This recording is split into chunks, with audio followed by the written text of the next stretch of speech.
इस वक्त हमारे साथ बहुत सारे लोग हैं इस मंदिर में, इन लोगों से बात करते हैं क्योंकि करहल की जनता है और करहल की जनता क्या सोच रही है, सीधा इनसे बात करते हैं। भाई साहब, अब तो सपा मुखिया अखिलेश यादव ही यहाँ से चुनाव लड़ रहे हैं, उस पर क्या कहेंगे आप? बहुत अच्छी बात है, करैल के लिए गर्व की बात है कि करैल समाजवादी पार्टी के राष्ट्रीय अध्यक्ष जी यहाँ से करैल से चुनाव लड़ रहे हैं। अच्छा, इस पूरे क्षेत्र की बात करें तो कहा जाता है कि गढ़ है एक तरह से समाजवादी पार्टी का। कई पार्टी के नेताओं ने ये तक कहा कि मुखिया ने अपने लिए सुरक्षित सीट चुन ली है, यहाँ से तो वो जीतेंगे ही। इन सब बातों पर क्या कहेंगे? नहीं, उनका गढ़ तो है, ये तो पुरानी सीट है। उनके पिताजी यहाँ से पहले से ही सांसद रह चुके हैं और उन्होंने जो सियासत चालू की है करैल से ही उनकी सियासत चालू हुई है और करैल के लिए उन्होंने विकास भी किया है। विकास किया है। तो अगर बात करें करहल के विकास की, तो भाई साहब अब तक करहल में क्या क्या विकास हुआ है? करहल में बहुत कुछ हुआ है, हाईवे बनवाए हैं अखिलेश जी ने और भी काम करवाए हैं और सभी जो नगर की रोड है पक्की हुई हैं उनके शासन में। और अभी ऐसे जो बीजेपी की सरकार है इसमें तो केवल गल्ला से बस मुँह बंद कर रहे हैं और कुछ नहीं है। लेकिन योगी जी तो कहते हैं कि 5 साल भरपूर विकास हुआ है। अरे कहाँ विकास हुआ है, पुलिस से गुंडागर्दी करवा रहे हैं और क्या कर रहे हैं। अखिलेश भैया जीतेंगे यहीं से, अखिलेश भगवान है हमारे। अच्छा, अभी जो मौजूदा विधायक है वो भी समाजवादी पार्टी के हैं और अब अखिलेश यादव यहाँ से चुनाव लड़ेंगे, तो इस चीज़ को कैसे देखता है, कैसा सोचता है करहल की जनता? कुछ ही मौजूदा जो विधायक जी हैं माननीय सूरन सिंह यादव जी, उन्होंने ही कहा था कि सांसद वो हमारे राष्ट्रीय अध्यक्ष जी यहाँ से लड़ें, इसमें कोई भेदभाव नहीं, ना कोई वैसी बात है। और यहाँ से अखिलेश यादव कम से कम 1 लाख से ऊपर से जीतेंगे।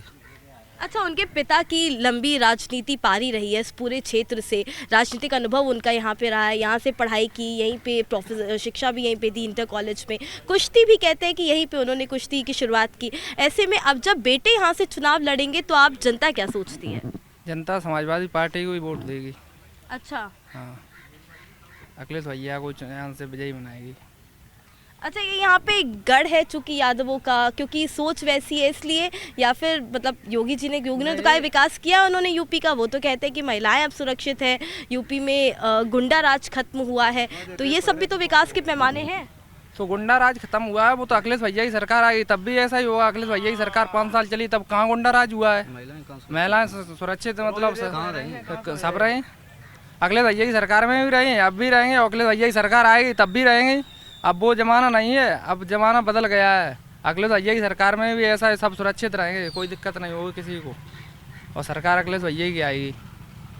अंकल, जब जिक्र किया सपा मुखिया अखिलेश यादव ने कि वो इस सीट से चुनाव लड़ेंगे, तब पहला रिएक्शन और पहली बात इस सीट की जनता क्या सोच रही थी? जब ये टीवी पे आप लोगों ने देखा कि अब मुखिया यहाँ से चुनाव लड़ेंगे, तब आप लोग का पहला रिएक्शन क्या था? जनता पहले भी देख रही थी सपा विधायक को, सूरन सिंह जी को, और जब से अखिलेश मुखिया आए तब से 90% जनता अखिलेश के साथ है। और भाजपा ने अब कोई विकास नहीं किया, 5 साल में एक भी विकास नहीं किया भाजपा ने। सारी जनता अखिलेश के साथ है, सपा के साथ है।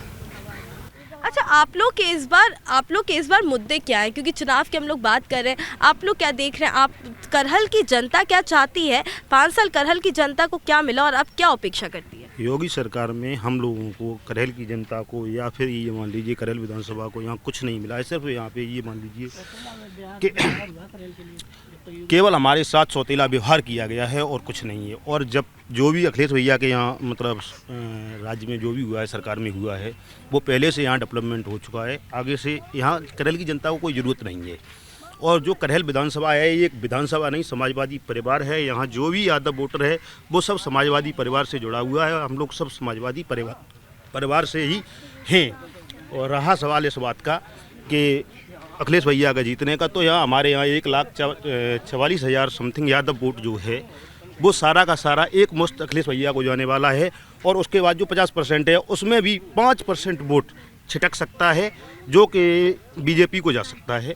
और बीजेपी वाले ये कहते हैं कि जमानत जब्त हो जाएगी अखिलेश भैया की। मैं उनसे कहना चाहता हूँ खुद कि अपनी जमानत देखिए। अखिलेश भैया यहाँ से हमारे परिवार के मुखिया हैं, इस विधानसभा के मुखिया हैं। आगे से उनके बारे में या अखिलेश भैया के या हमारे किसी भी परिवार के सदस्य के बारे में इस तरह की अभद्र भाषा प्रयोग न करें। अच्छा, आपके अखिलेश भैया ने, कई सारे युवा भी थे यहाँ से, इन्हीं से बात कर लेते हैं। अच्छा, आपके अखिलेश भैया ने, कई लोग कहते हैं, कई राजनीतिक पार्टियों के लोग कहते हैं कि ये सीट इसीलिए चुनी क्योंकि सुरक्षित सीट है। अगर चुनाव लड़ना था तो किसी मुश्किल सीट से लड़ते, लेकिन यहाँ तो पता है कि यादव का गढ़ है, इसीलिए यहाँ से चुनाव लड़ रहे हैं। ऐसा कुछ नहीं मैडम। हमारा तो मैडम ये कहना है कि ना जो अखिलेश भैया के सरकार में जो है मुसलमानों में कोई जात पात का कोई वो नहीं माना जाता है, और मतलब मोदी भैया की सरकार में जो है मुसलमानों को जात पात का ज़्यादा माना जाता है कि मुसलमानों के खिलाफ होना है और हिंदुओं के खिलाफ नहीं रहना है। और अखिलेश भैया की सरकार में कोई जात नहीं मानी जाती, सबको एक समान समझा जाता है।